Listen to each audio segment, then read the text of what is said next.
اور اس کے بعد جو انہوں نے ذل شاہ جو علی بلال سے کیا،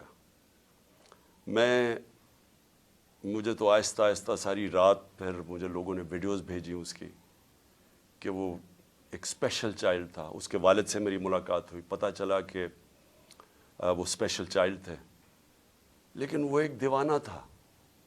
تو اس کو سوچیں کہ جس بے دردی سے اسے قتل کیا گیا، جھوٹ بولا گیا کہ نہیں جی یہ تو کوئی پرانی، جب اس کو اٹھا کے پولیس لے کے جا رہی تھی، آئی وٹنسز سامنے ہیں، سب کو پتا کیا ہوا. اس کو اٹھا کے لے کے گئے اور اس کو جب قتل کیا اس کی سڑک کے اوپر اس کی لاش پھینک دی. ایک ڈرائیور نے اس کو اٹھا کے سروسز ہاسپٹل لے کے گیا. یعنی کون اپنے لوگوں سے یہ کرتا ہے؟ کون؟ جرم کیا تھا اس کا؟ اور وہ جو ذل شاہ تھا، یہاں ساری شام میرے گھر کے باہر بیٹھا رہتا تھا، سارے لوگ اس کو پسند کرتے تھے. وہ ایک ایسا انسان تھا، یعنی وہ کسی کا کوئی بگاڑ ہی نہیں سکتا تھا. مجھے صبح کے 5 بجے آوازیں آتی تھیں اس کی باہر سے، عمران خان کو وہ آوازیں دے رہا ہوتا تھا. اور مجھے افسوس یہ ہے کہ مجھے موقع ہی نہیں ملا اس کو ملنے کا. مجھے صرف ویڈیو سے پتہ چلا اس کا. اور تکلیف دہ چیز یہ ہے کہ اس طرح کے آدمی کو انہوں نے قتل کر کے سڑک پہ پھینک دیا.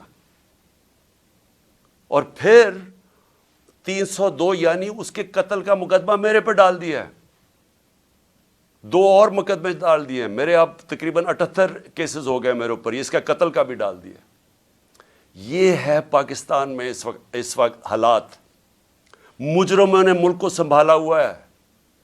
قاتل، چور، منی لانڈررز، ڈاکو، جھوٹ بولنے والے، سارا پیسہ باہر پڑا ان کا. پاکستان میں ان کو کچھ، پاکستان تو لوٹنے آتے ہیں. یہ علاج ان کے باہر، سرجریز ان کی باہر، عیدیں ان کی، شاپنگ ان کے باہر، بزنسز ان کی باہر. یہ صرف ملک لوٹنے کے لیے آتے ہیں اور ان کو کوئی فرق نہیں پڑتا کہ اگر ملک کا دیوالیہ نکل رہا ہے. انہوں نے آ کے ملک سے وہ کیا جو دشمن بھی نہیں کر سکتا. 100 روپیہ صرف 10 مہینے کے اندر روپیہ گرا ڈالر کے مقابلے میں. اس کا کیا امپیکٹ آئے گا؟ ابھی مہنگائی کی جو لہر آئے گی، جو لوگوں میں غربت کی لکیر کے نیچے جائیں گے، جو ایسٹیمیٹ کیا جاتا ہے کہ کروڑ لوگ غربت کی لکیر سے نیچے چلے گئے ہیں.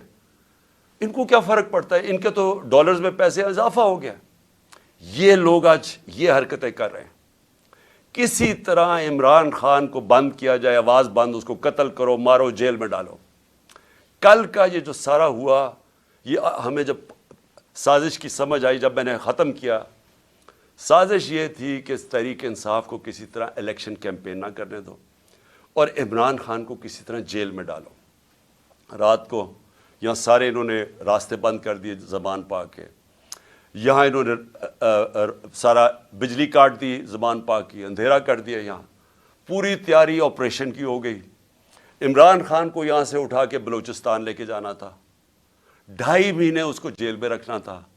تب تک ہماری پارٹی کو کرش کرنا تھا، اور جو بولنے والے ہیں ان کو سزائیں دینی تھی، ان کو بھی جیلوں میں ڈالنا تھا. اور اس کے بعد کنٹرولڈ الیکشن کروا کے تو پھر ان چوروں کو مسلط کر دینا تھا. یہ تھا پلان. اور کیونکہ مجھے لگتا ہے اس لیے کہ اتنا شور مچ گیا سوشل میڈیا پہ کہ جس طرح بے دردی سے انہوں نے اس کو شہید کیا، ذل شاہ کو، اس کی وجہ سے انہوں نے پلان نہیں کیا. مجھے پوری امید ہے یہ آج آئیں گے یا کل آئیں گے. اٹھانا انہوں نے ہے. یہ میں آج قوم کو ساروں بتا دوں کہ ان کے پلان کے اندر وہ جو لندن میں بیٹھا ہوا بھگوڑا ہے، اس کے پلان کے اوپر اس نے کوئی اگریمنٹ کی ہوئی ہے، اس پہ چل رہا ہے پاکستان. تو عمران خان کو جیل ڈال رہے ہیں انہوں نے. خیر میں تیار ہوں اس کے لیے، جیل کے لیے تیار ہوں، بلکہ میں تو ہر چیز کے لیے تیار ہوں. لیکن میں آج اپنی قوم کو کہنا چاہتا ہوں کہ دیکھیں یہ جو کل ہوا ہے، یہ آپ کے سامنے کیا ہوا. انہوں نے اس ملک کی جمہوریت کو نقصان پہنچایا. جب الیکشن شیڈیول اناؤنس ہو گیا، یہ کون سی دنیا کی جمہوریت میں ہوتا ہے کہ ایک پارٹی اپنی الیکشن کیمپین کی ریلی کر رہی ہے، لانچ کر رہی ہے؟ اس کے اوپر کون دنیا میں ایسے کر سکتا ہے؟ اور کون سے آفیسرز کرتے ہیں؟ وہ آفیسرز جنہوں نے 25 مئی کو ہمارے پر ظلم کیا تھا، ہم نے الیکشن کمیشن کو لکھ کے دیا کہ یہ جو 23 یا 24 آفیسرز ہیں ان کو یہاں پوسٹ نہ کرو. ہزاروں آفیسرز ہوتے ہیں. الیکشن کمیشن نے ان کو واپس ہمارے اوپر پوسٹ کر دیا, اور انہوں نے وہ سارے ظلم کے پیچھے تھے.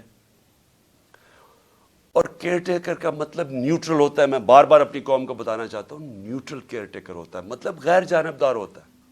یہ غیر جانبدار ہیں جنہوں نے صرف ایک ایجنڈا پہ آئے ہیں کہ کرش کرنی ہے تحریک انصاف اور عمران خان کو. اور میں پھر سے ابھی الیکشن کمیشن کو, ابھی میں بعد میں بات کروں گا الیکشن کمیشن پہ, لیکن ابھی کہتا ہوں کہ دیکھیں یہ آپ کے اوپر سارا پڑ رہا ہے.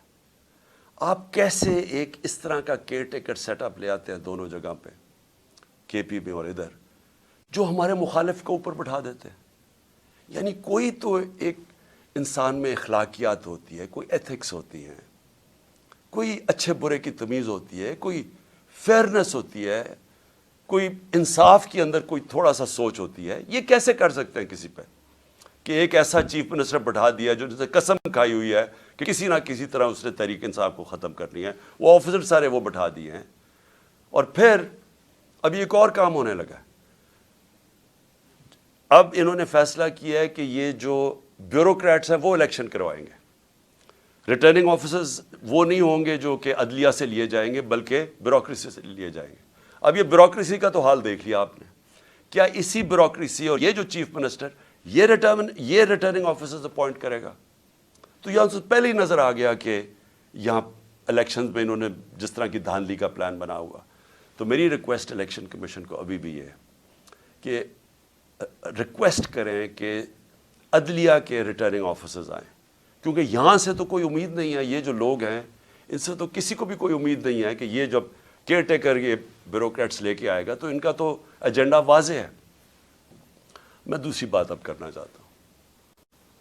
میں اپنے سپریم کورٹ کے لیے اپنی قوم کی طرف سے پیغام دینا چاہتا ہوں کہ ساری قوم آپ کے ساتھ کھڑی ہے.